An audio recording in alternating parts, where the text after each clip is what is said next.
Welcome to Out of My Mouth, the program where raw thoughts meet unfiltered conversations. Join us as we dive into the depths of human experience, where we share stories, perspectives, and insights that just might challenge the status quo. Get ready to laugh, cry, and ponder the world around you like never before. This is Out of My Mouth.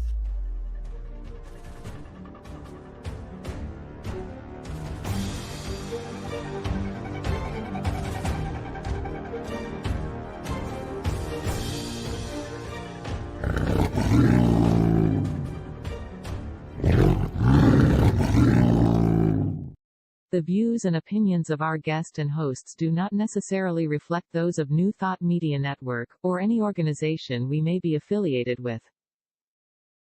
Here at New Thought Media Network, we welcome freedom of speech and courageous conversations. There are many topics that can be difficult to navigate. Challenging the status quo and engaging in lively debate is important to expanding our understanding of one another, and life in general.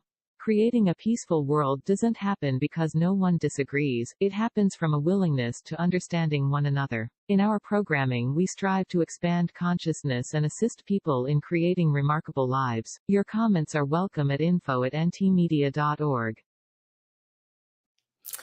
Welcome to Out of My Mouth here on the New Thought Media Network. I'm Barbara Jean, and I'm so excited to be here with you today as we share these incredible conversations that go to amazing places. But let's begin with the land acknowledgement.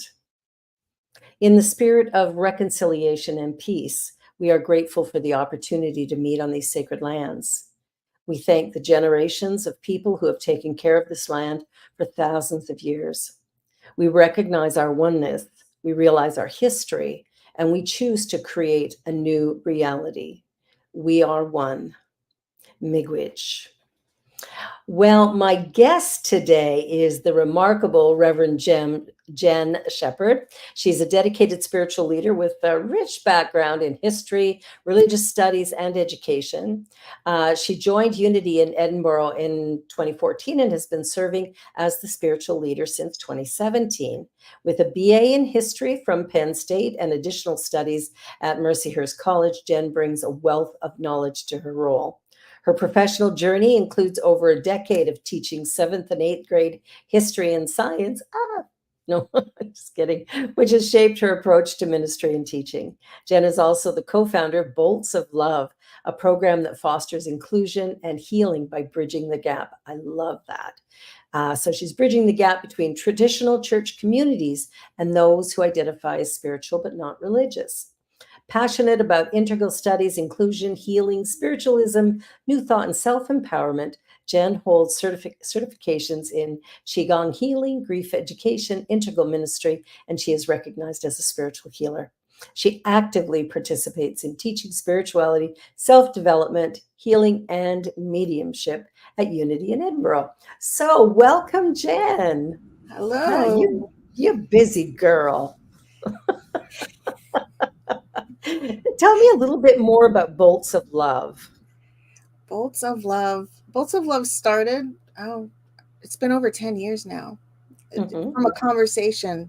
And it was a conversation because at that time, I thought that if you were part of a spiritual community, everybody cooperated and everybody got along and everybody helped each other.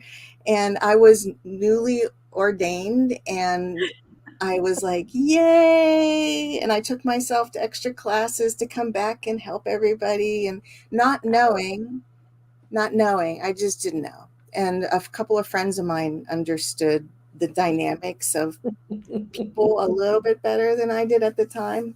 Yes. And we had this conversation about, what's up with that? And it went to, well, maybe everybody just needs bolts of love, we just need to send the love and everybody will get it right. And then it turned into a funny image of like this Zeus-like character in the universe just whacking everybody with bolts of love. Yeah. So that crazy conversation led to why can't we cooperate and collaborate instead of compete? If we're discovering ourselves and we really want to be part of the one, then let's practice being part of the one. That's So a conversation I've been having for a while. yeah, but it opened up the doors to meet a ton of new people. People came to this little.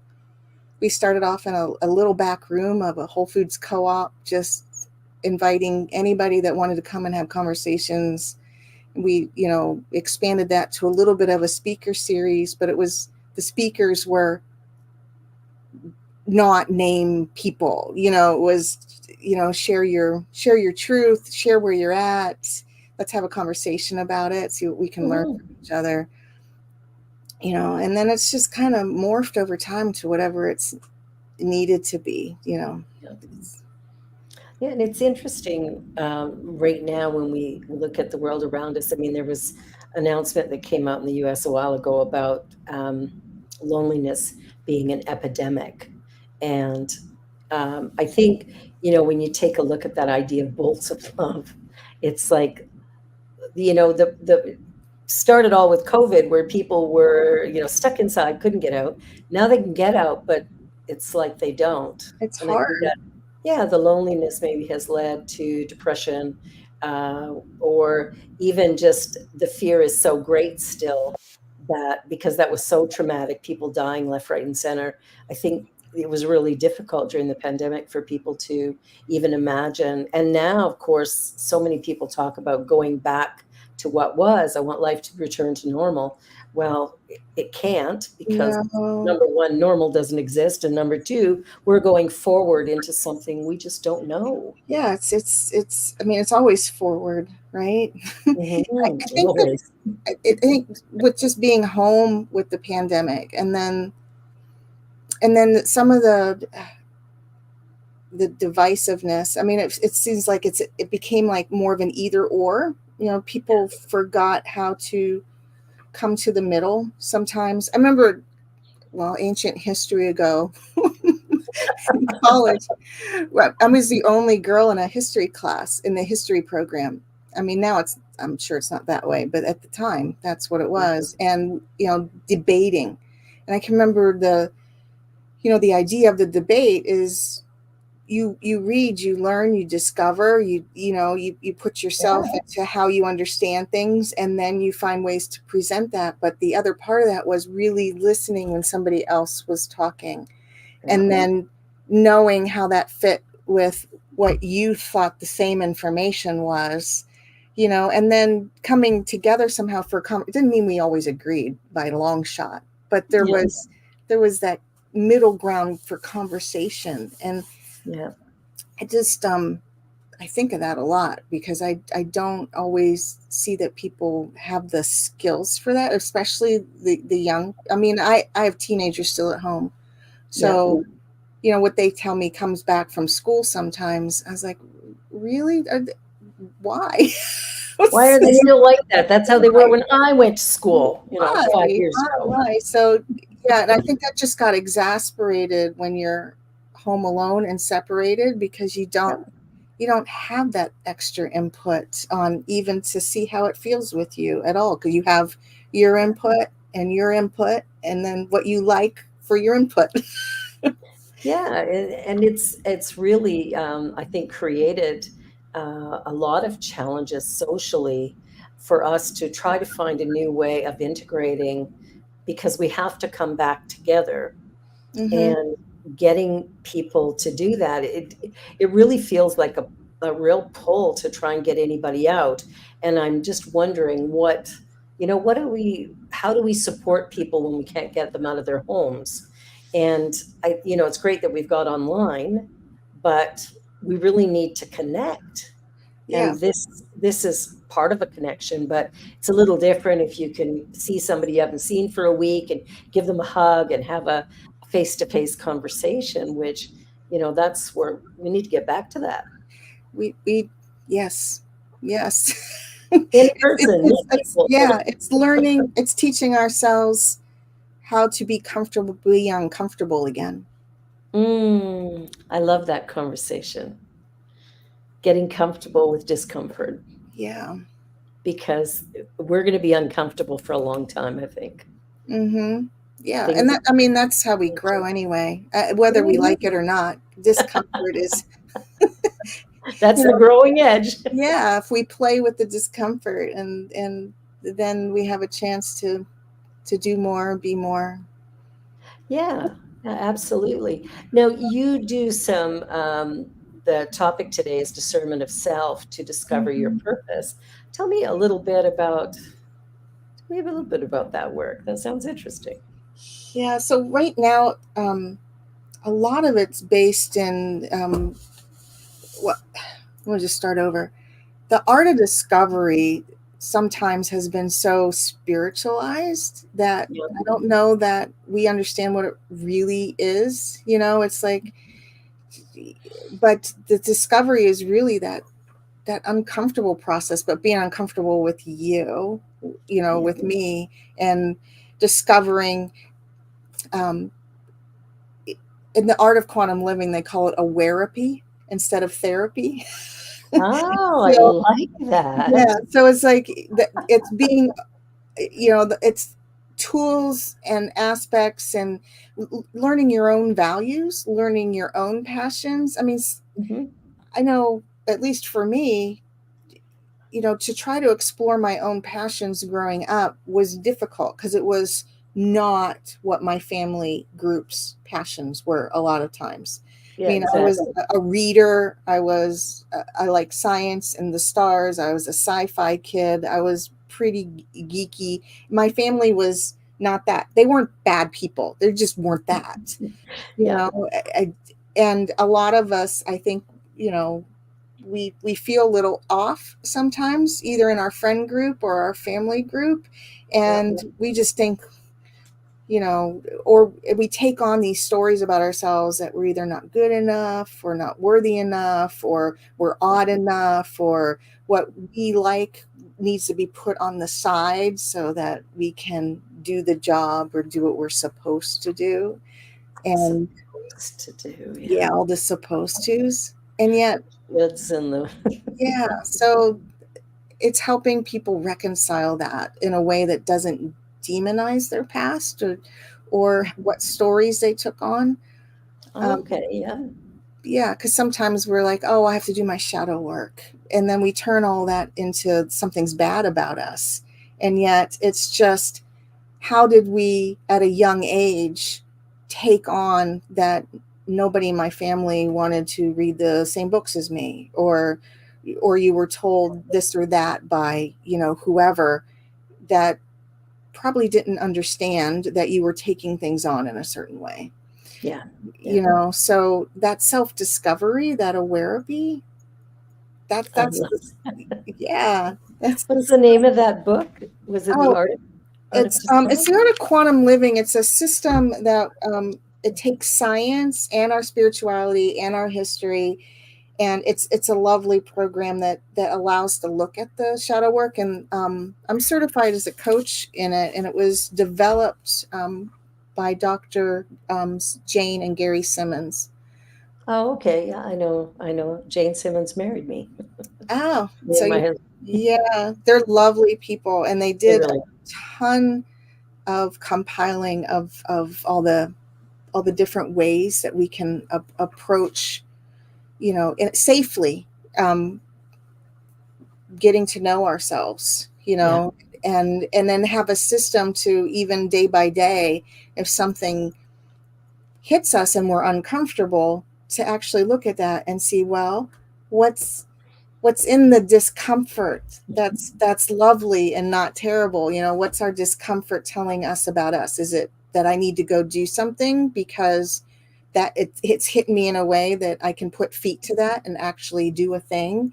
Is it because it clicked something in me that said, oh, well, i don't I don't feel worthy in this instant, or I don't feel loved, or I don't feel accepted or safe, and why is that, and how do I manage that with myself? So, I mean, that's the first part, is that That's awesome because once you know or accept, it's not that we don't know who we are, it's we've decided who we are is not good enough or whatever, given the messages we received.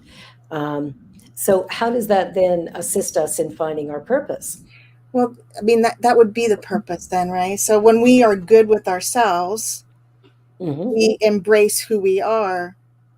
I mean, we're here to be, right? We're here to be human. We're here to have an experience, you know, and then in that discovery, then what are your special talents? So there's an exercise that's easy. Do you mind if I share it? No, go ahead. That'd be great. So so for you, if you were to think of two people, they can be fictional or historical or in your present life, you know, whatever, that you really admire. Can you come up with two of those? And then what are the characteristics about those people that you admire? Wow, those are good questions.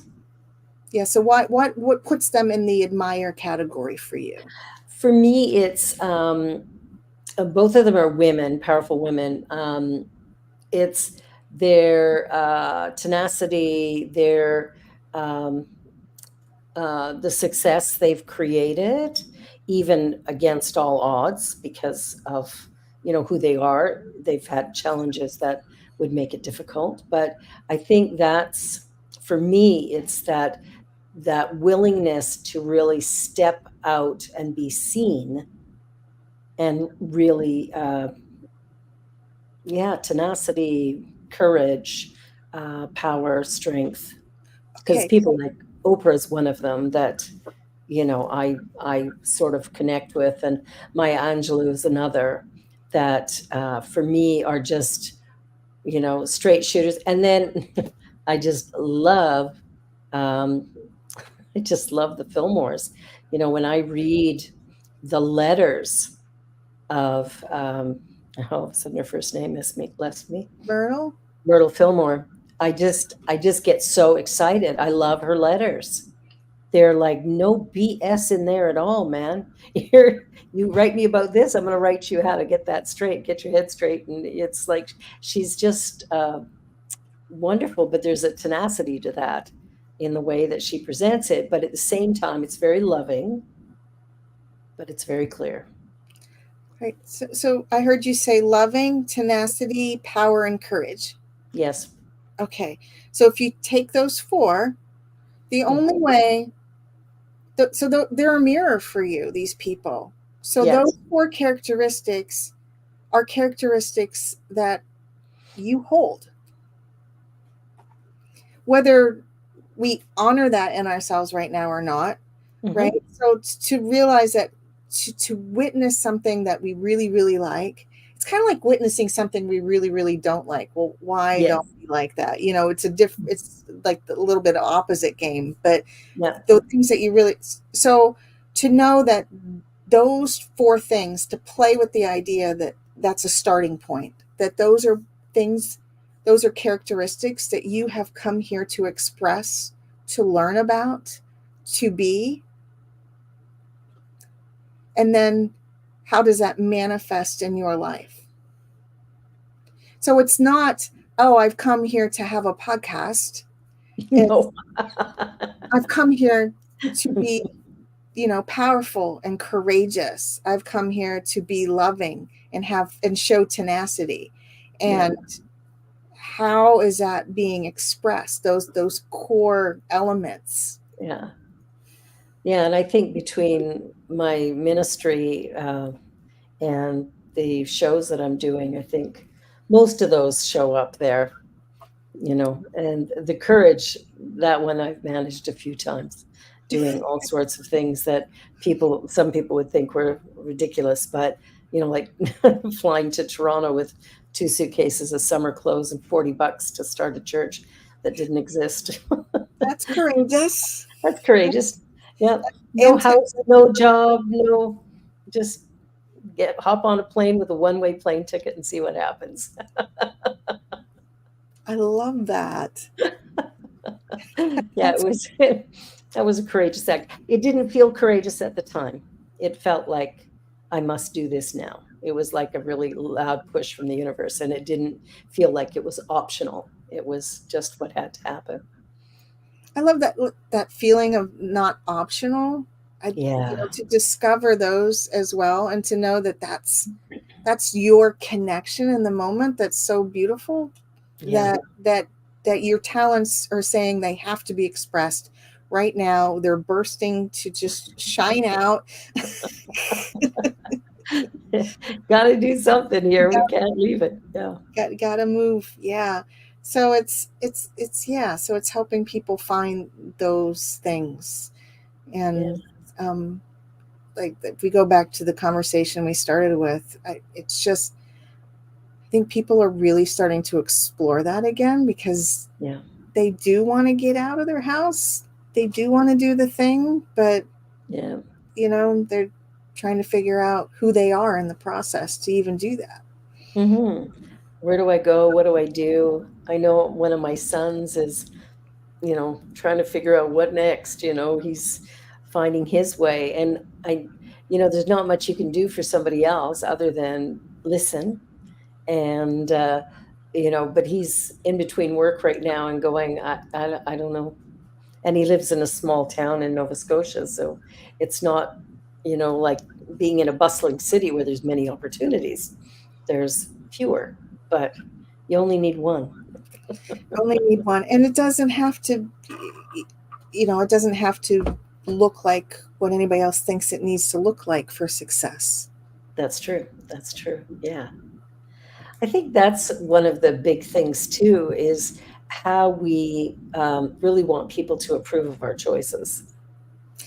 Yeah. And knowing that the approval comes from the inside out. And like you said, that pull and that connection, and if we're in that mode, that recognition, that awareness, then, the outside trappings kind of, they fall away a little bit. You don't need that quite as much, but it's not easy.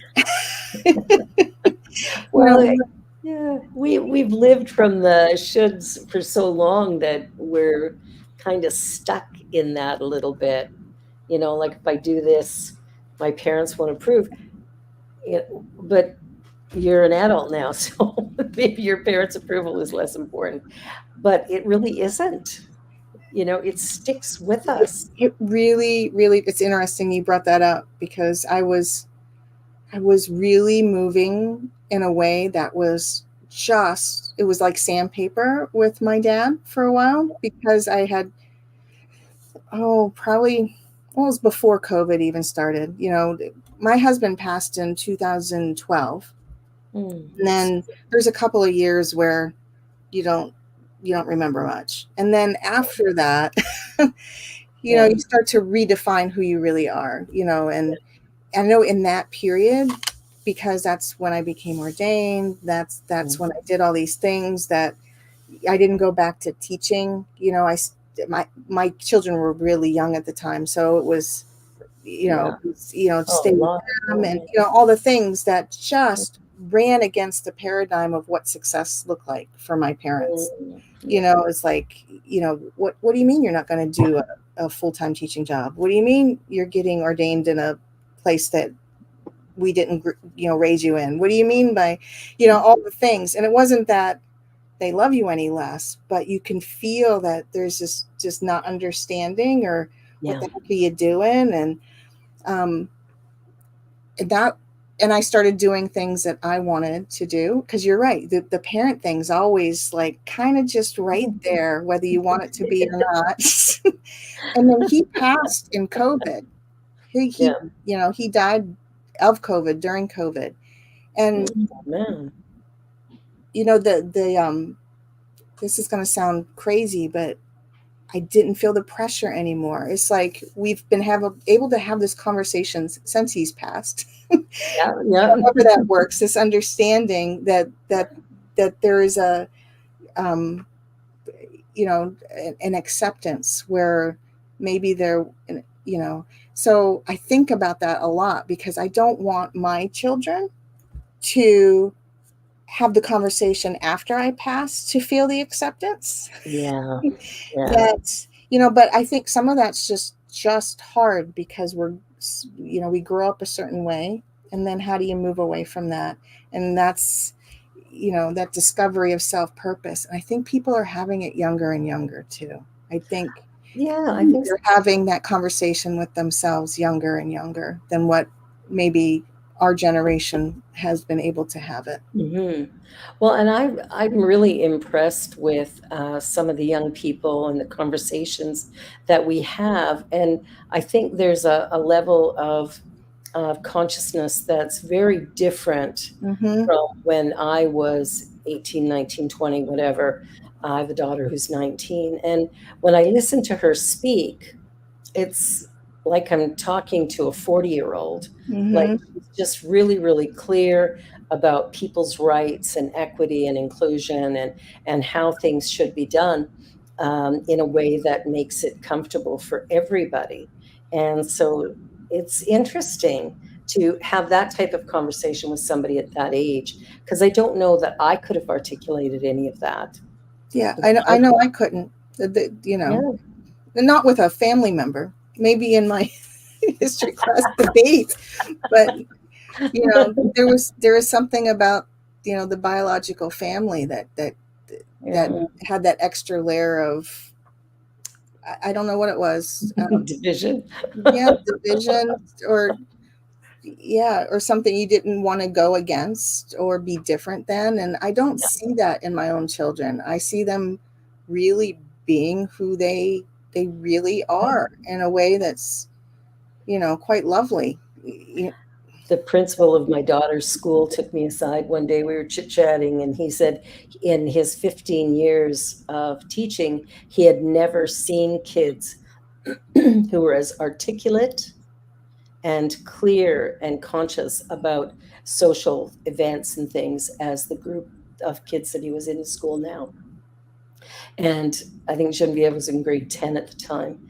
And he said it's amazing. He said it's like I can't really argue with them.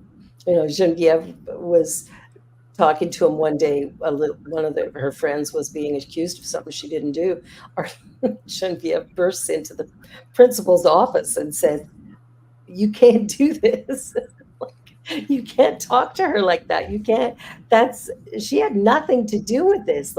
Anyway, she was right in there fighting. And a teacher came to school one day wearing a T-shirt that said "All Lives Matter." And Genevieve went to the principal and said, "You've got to tell him to take it off.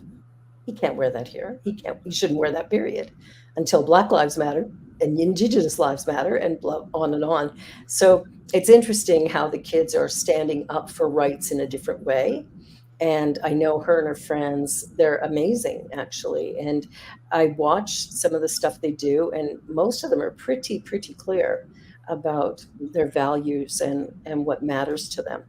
And, still dealing with parents who say, "You got to go to university, whether you want to or not," and things like that. But, they're finding their way, and hopefully they find what they really want, because some of them are just going to school because their parents say they have to.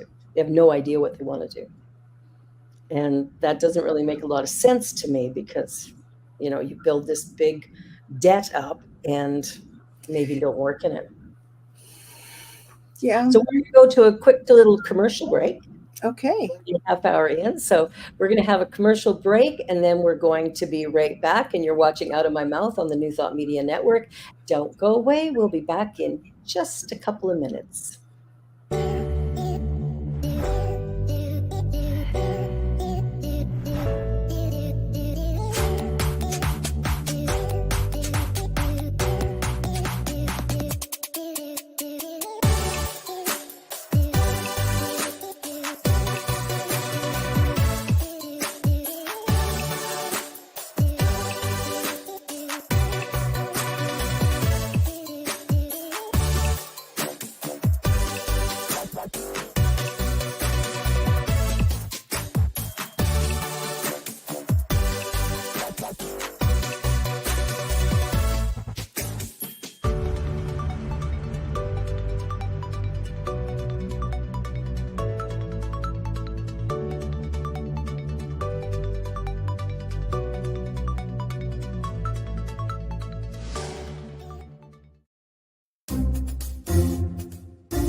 And we're back.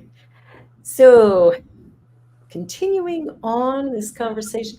So, what do you think, in your ministry and in the things you're doing with Bolts of Love, what do you think the most important thing is in reaching people at the moment, given the current reality? The most, I'm not sure, but I mean, what they need at the moment. Yeah. What do we need to provide, or what do they need to get from us? Or do we have any idea? Presence. Presence. I'm finding more and more that my job is listening more than Yeah. anything, and Okay. then moving. That's why I like this aware piece because it's a way to move the conversation from victimhood to the life, the world's happening to me, to I am the world and I'm happening. I'm finding that's the biggest, at least for the people that because even the ones that come in their grief moment, strong grief moment, again, it's how do I move forward from here, being me, when being part of me was being with this other person in my life, and how does that look, and how can I still move forward and have, and to know that that you just need to make a choice, any choice. I mean, I think that's the thing, is the permission to just make a choice and know it's not going to be wrong. The biggest thing that's going to happen is you might make another choice to adjust the choice you made to begin with. I love that. Yeah, because not choosing is still choosing. Exactly. So I find a lot of the people that are coming are in that they're afraid to choose. Yeah. They're afraid to just be themselves. Um, and I don't know that that's just people that come. I think that's kind of like a society thing now. If we really want to look at it, it's like, who are we willing to make a choice for something different and see how it goes, and then know that you can make another choice to adjust it if you need to. Yeah, I think back to something my parents used to say is, you made your bed, now lie in it. And I go, no, I'll remake it. Yeah. I'll make it again tomorrow, or or I won't. Yeah. And now we know that it's actually healthier for us to let the air get to the bed and not make it all the time. So true. it's okay to live life a little messy and find how it works. Exactly. One of the things I've been working with this year is people rather than Yeah, stuff. that's So why. I mean, yeah, people. I love that. people first, everything else second. So I'm working on that, especially at home.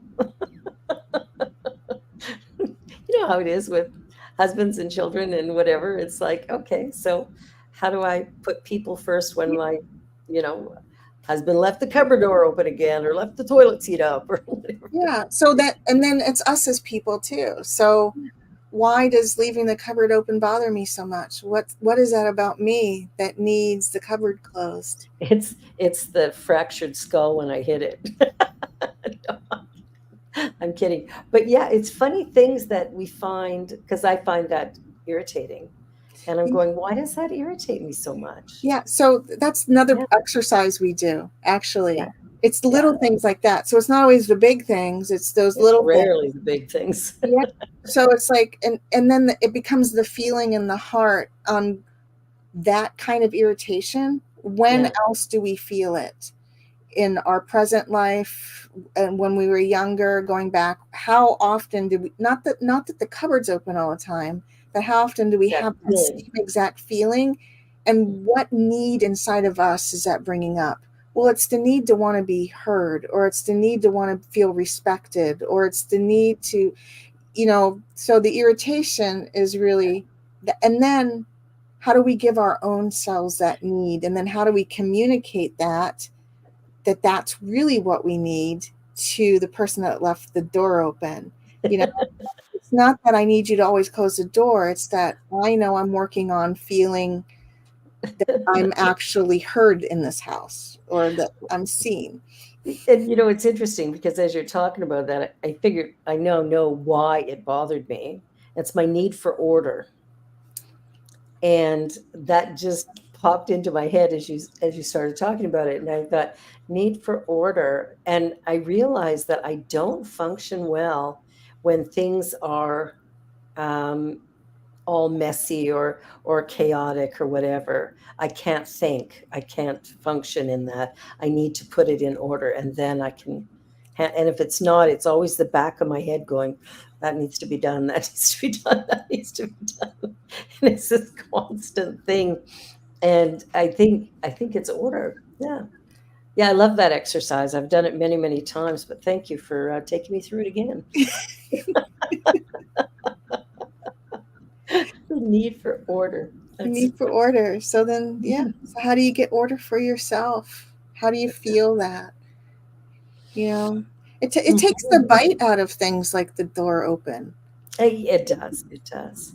And my whole thing of people first is changing how I see these things as well. Because what's more important is that I'm loving to my husband than nagging at him to close the door. But I didn't have to do that. I just talked about it at a Sunday service, and that was.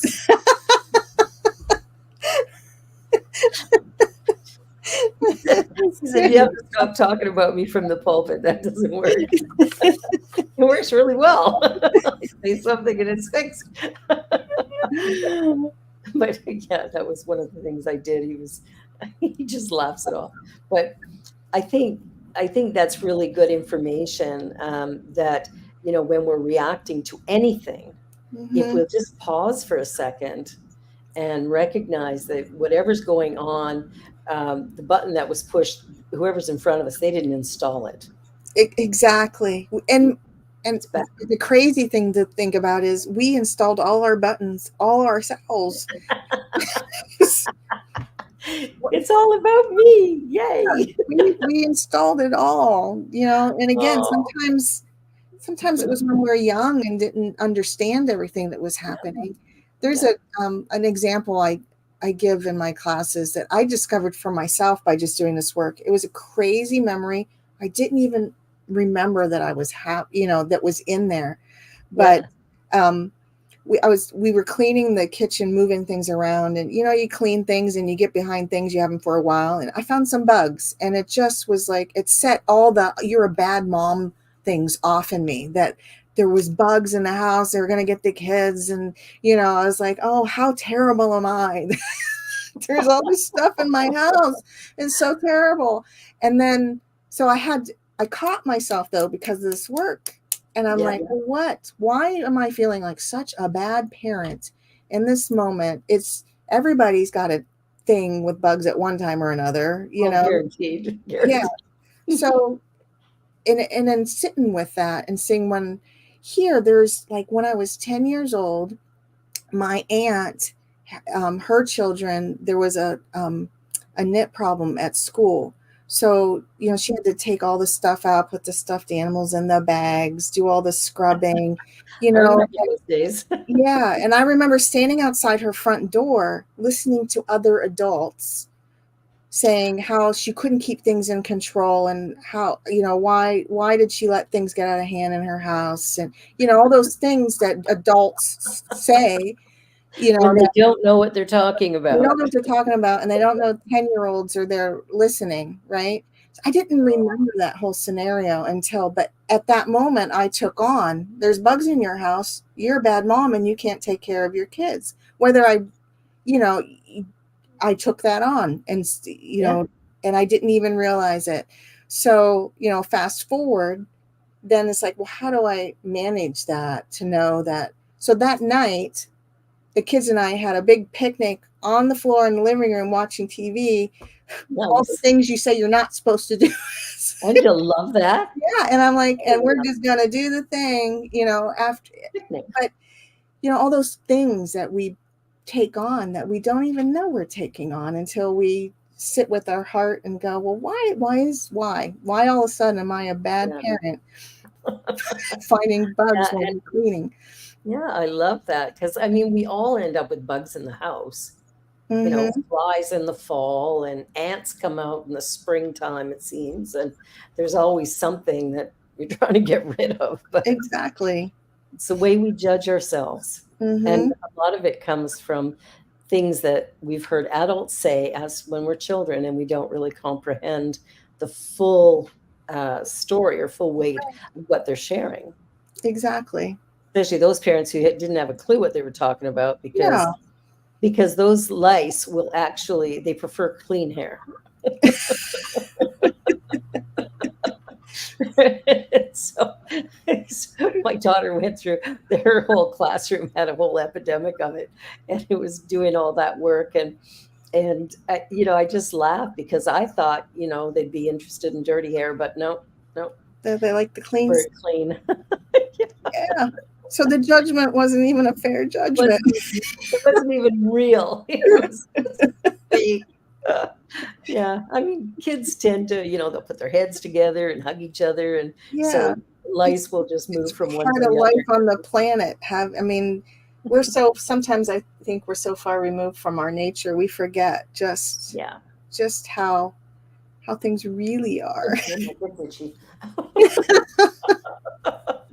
Yeah, I think that's you know, a big part of what's going on is we really have separated ourselves from nature, and what a gift it would be to bring that back, you know, to sit back and take time every day. We just got some patio furniture and stuff, so I've been sitting outside, often working outside, and I really, really enjoy being out on my deck. And yeah, there's mosquitoes and there's wasps and bees and all kinds of little critters falling around, but it just feels really nice to be outside in amongst the trees. Yeah, they've I think it was Scientific Magazine or Science News. There was a study not too long ago that they talked about the green spaces for people that don't have, like in the urban areas where there's not a lot, and the difference in the moods, and the difference in the illness, and the difference in all these you know, all these factors that we think of as our health, including just being comfortable, you know. And what happens as soon as you are able to get a little bit of green space, and they would take children from the middle of the city to a place and let them be, because the lack of just anything was so detrimental. You know, so I like that that's starting to get a little more traction, and you see people bringing back some trees and some urban gardens, and you know, anything that you can actually touch nature instead of concrete. Yeah, I mean, I live in a very large city. Toronto is the biggest city in Canada, and but what's interesting about Toronto is we probably have more trees and green spaces than any other city I've ever been in. There, you can't cut down a tree here. You actually will get a huge fine if you remove a tree from your property. Wow. Yeah, it's really if there's a tree that's diseased or whatever, you need to contact the city. They send out an arborist. They determine whether or not the tree is sick or what needs to happen. And you know, it's probably a good thing because it's a really big city and there's a lot of pollution and stuff, but the trees really help. And there's green spaces everywhere, like even in the center of the city, right downtown, you can find green spaces, and there's lots of trees everywhere. And that to me fascinated me when I moved here. It's like, wow, it's like parks everywhere. And so it makes it nice for people to get out. And then, of course, we have the big lake, so people can go down to the beach and hang out there. But it really does make a difference having that greenery around. It does. It's the mental health aspect of it alone. Because, you know, we to separate ourselves, you know, it's almost like, you know, we're messing ourselves up. It's totally take away our connection there.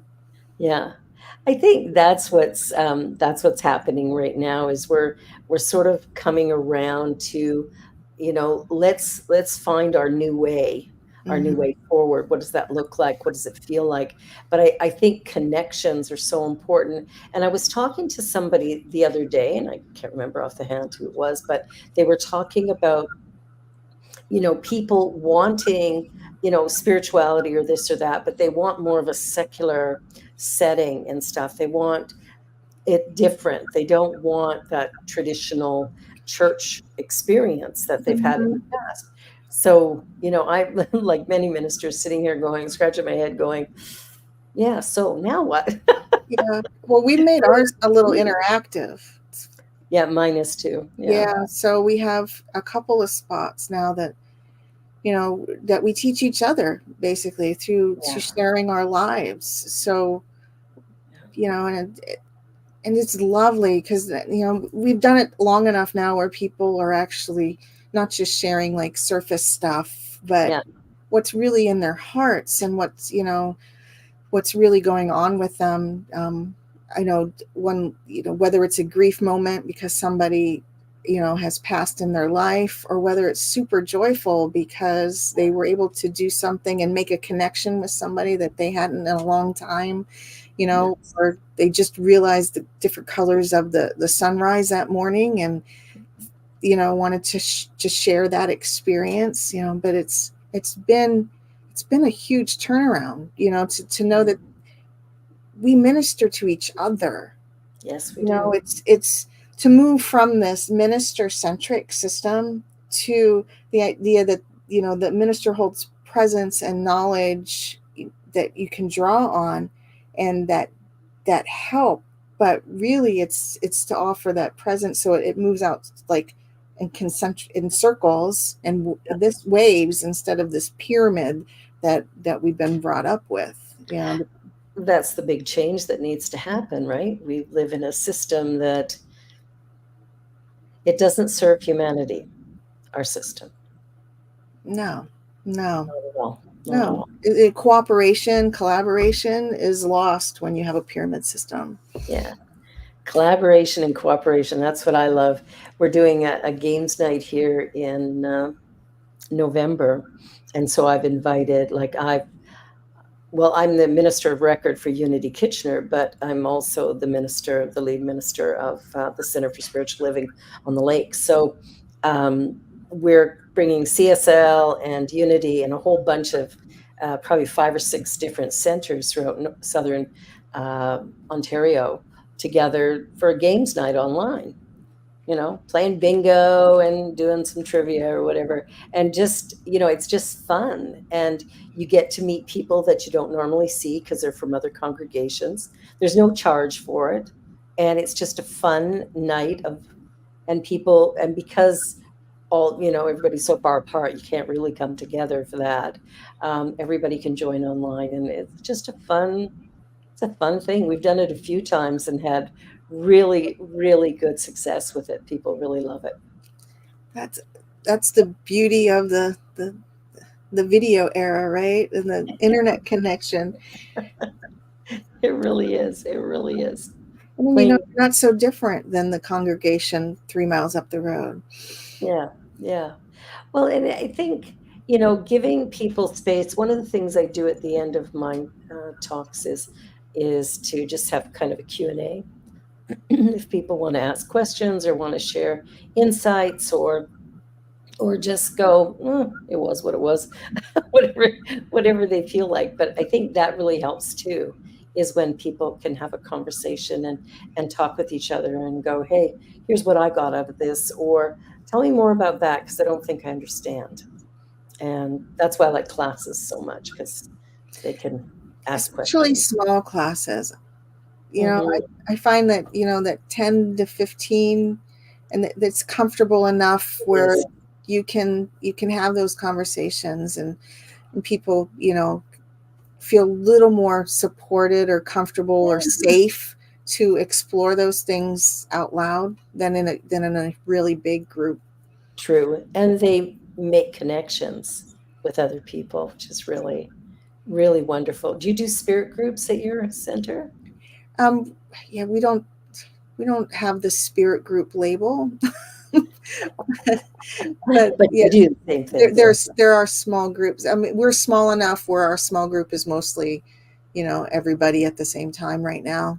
Yeah. But yeah, so we've been trying different topics, or we have a book discussion coming up this Sunday, and that's actually online, and it's The Ocean at the End of the Lane, which is a fiction book by Neil Gaiman, but the discovery of everything we've been talking about, who the connections really are, how we take on the story, it's all in this fantasy I love that book. So we're going to discuss that on Sunday. Everybody's had a couple of months to read it, and then we're going to get together online and talk about it. Oh, I love that. I love that. I think book studies are a great way to deepen understanding. I have a guest coming up in next month who wrote a book called A Serious Case of the Cants. And she goes through, it looks like a children's book, but it's a bit of everybody book. But just all of the times we're told, you can't do that, you can't do this, you can't do this, you can't do that. And getting to that place where you go, okay, enough. Let me find me and see what I can do. So it's interesting to see what she wrote. And anyway, it's a great book. Anybody who wants it, it's on Amazon. Serious Case of the Cants. I'm probably promoting her book more than she is. But it really is a great little book, because we've been told so many times, we can't do this, we can't do that. And it's forming those blocks in our mind, where as adults, we can't seem to push past them. And, how do we push past them? I guess, what is it called? Aware therapy? Awareapy. Awareapy, that's it. Awareapy. Letters in there.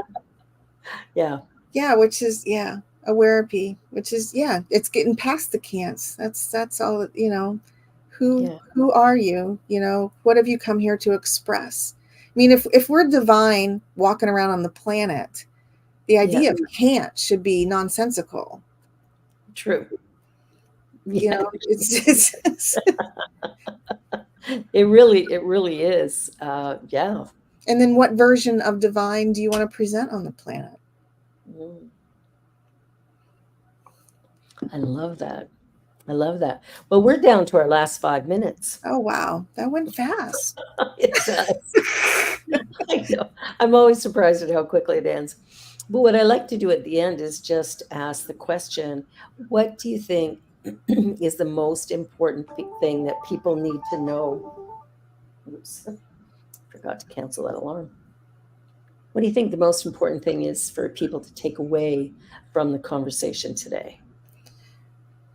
That they are the divine walking around, So what aspect? I mean, you have, what did you say? Tenacity, courage, loving, power. Yeah. So to find that aspect, what is that you're really expressing, and then express it to the fullest, and what, if you're the universe made manifest, and we are aspects of that universe, then be it. And however, and like you said, people first. I think when we are that, then people automatically come, and then not just people, but like you said, the environment, the nature, the whole idea that the oneness, if we are really expressing everything that we are in full awareness, then we let ourselves feel that connection once in a while. We let ourselves be that connection, and we don't worry about the can'ts or the whatever. I always told my kids, unless you are hurting somebody else or yourself on purpose, you really can't go wrong. Exactly. I like that. Unless you're choosing on purpose to do a thing, you can't go wrong. Wow. I love that. I love that. Well, thank you for that. And I think for me, it's, your purpose, you came here with it, you know what it is. You might not be aware. It may not be conscious for you yet, but stop looking at it as your job. Instead, Exactly. look at it as the quality of life that you're here to bring to the universe, to the planet at this time, because we need it. You're We here do. by divine appointment. That's how I like to look at it.